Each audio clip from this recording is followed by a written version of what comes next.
Chapter 24.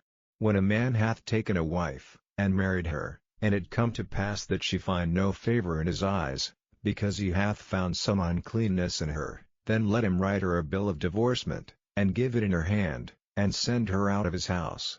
And when she is departed out of his house, she may go and be another man's wife.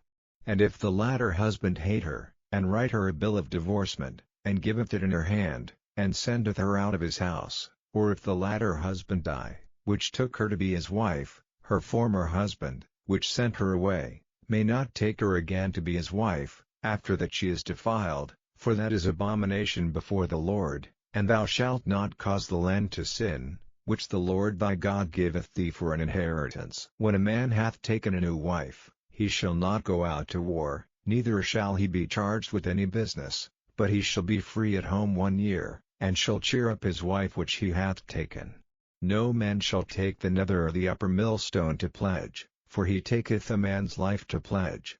If a man be found stealing any of his brethren of the children of Israel, and maketh merchandise of him, or selleth him, then that thief shall die, and thou shalt put evil away from among you. Take heed in the plague of leprosy, that thou observe diligently, and do according to all that the priests the Levites shall teach you, as I commanded them, so ye shall observe to do. Remember what the Lord thy God did unto Miriam by the way, after that ye were come forth out of Egypt. When thou dost lend thy brother anything, thou shalt not go into his house to fetch his pledge.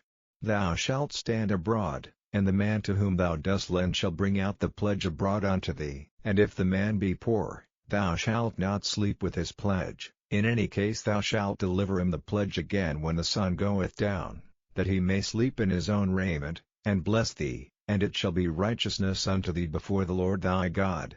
Thou shalt not oppress an hired servant that is poor and needy, whether he be of thy brethren, or of thy strangers that are in thy land within thy gates. At his day thou shalt give him his hire, neither shall the sun go down upon it, for he is poor, and setteth his heart upon it, lest he cry against thee unto the Lord, and it be sin unto thee. The fathers shall not be put to death for the children, neither shall the children be put to death for the fathers. Every man shall be put to death for his own sin.